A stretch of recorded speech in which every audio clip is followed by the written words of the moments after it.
Salut tout le monde, vous avez dû l'entendre, le prix Nobel de physique 2019 a été décerné. Et cette année, c'est l'espace qui est à l'honneur. Alors évidemment, je ne pouvais pas manquer de faire une petite vidéo sur ce sujet.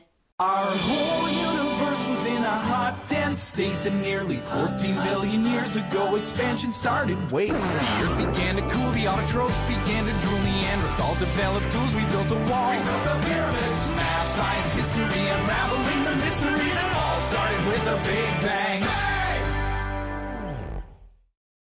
Le 8 octobre 2019, le discours de Ulf Danielsson, membre du comité Nobel, a commencé par ces quelques mots.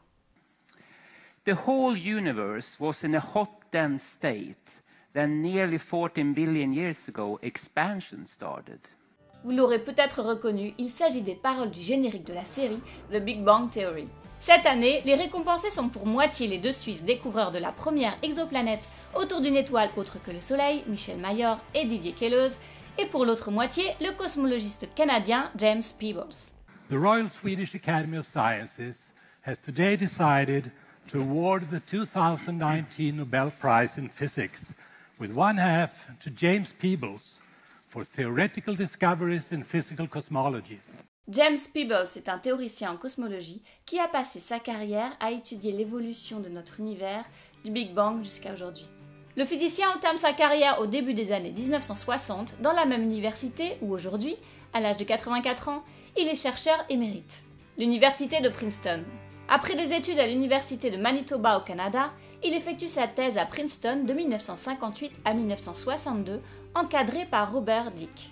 C'est grâce à ce dernier que James Peebles s'intéresse à la théorie du Big Bang dès 1964.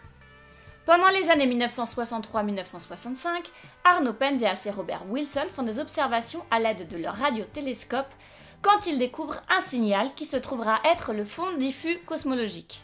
C'est un rayonnement thermique qui baigne l'espace tout entier à une température qui est aujourd'hui de 2,7 Kelvin, soit moins 270,4 degrés. Ce rayonnement est un reliquat de la période d'intense chaleur de l'univers, près de 400 000 ans après le Big Bang. Afin de comprendre le phénomène observé, Penzias et Wilson décident de contacter une équipe de théoriciens de l'université de Princeton, dont Dicke et Peebles. Arno Penzias et Robert Wilson obtiennent le prix Nobel en 1978 pour cette découverte. James Peebles devient alors un pionnier dans l'étude de ces premières lumières de l'univers, également appelées rayonnements fossiles.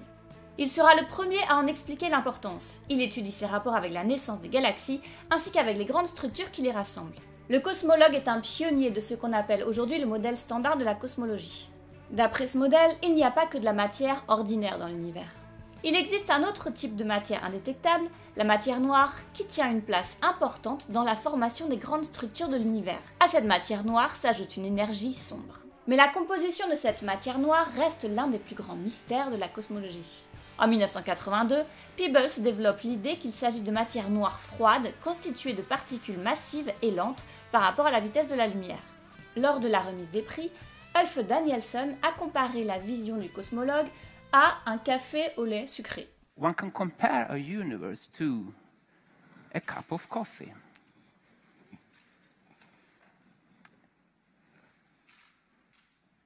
Most of it is, of course, coffee. This is the dark energy. Then a fair amount of cream. This is the dark matter. And then just a tiny little bit of sugar. This is the ordinary matter. This is what science has been all about for thousands of years. Thank you. Up until now. Par contre, nous ne connaissons toujours ni la nature de la matière noire, ni celle de l'énergie sombre, qui sont pour l'instant toujours indétectables. James Peebles est aujourd'hui considéré comme l'un des pères de la cosmologie moderne. Et pour l'autre moitié, conjointement à Michel Mayor et Didier Queloz, pour la découverte d'une exoplanète en orbite autour d'une étoile de type solaire. Aujourd'hui, de nouvelles exoplanètes sont régulièrement détectées. Mais la toute première planète autour d'une étoile autre que le Soleil a été découverte pour la première fois en 1995 par Michel Mayor et par son doctorant Didier Queloz. Depuis l'Observatoire de Haute-Provence, ils ont remarqué une infime irrégularité dans le mouvement de l'étoile 51 Pégasi. Cette perturbation était due à la présence à proximité de son exoplanète nommée par la suite 51 Pégasi b. Ils ont dû lutter contre le scepticisme de certains de leurs collègues qui ne croyaient pas en cette interprétation des mesures. Pour eux, ces fluctuations pouvaient aussi bien être des oscillations de l'étoile. Mais les deux astronomes avaient bel et bien raison. Depuis ce jour, plus de 4000 exoplanètes ont été découvertes. Les conditions d'habitabilité de ces planètes sont étudiées, mais pour l'instant, le cas de la Terre reste exceptionnel. Aucune vie extraterrestre n'a encore été détectée. Les deux scientifiques auront tout de même dû attendre plus de 20 ans pour obtenir le prix Nobel pour cette découverte majeure. Les deux personnages de The Big Bang Theory, Sheldon et Amy, n'auront pas eu à attendre si longtemps. And in the field of physics, Dr. Amy Farrah Fowler and Dr. Sheldon Cooper for their discovery of superasymmetry.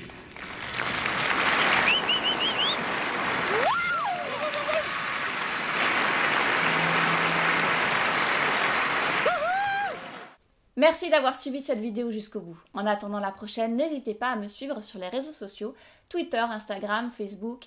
J'ai également un compte Tipeee pour ceux qui veulent soutenir La Fille dans la Lune. Allez, sur ce, je vous dis à bientôt pour un nouvel épisode.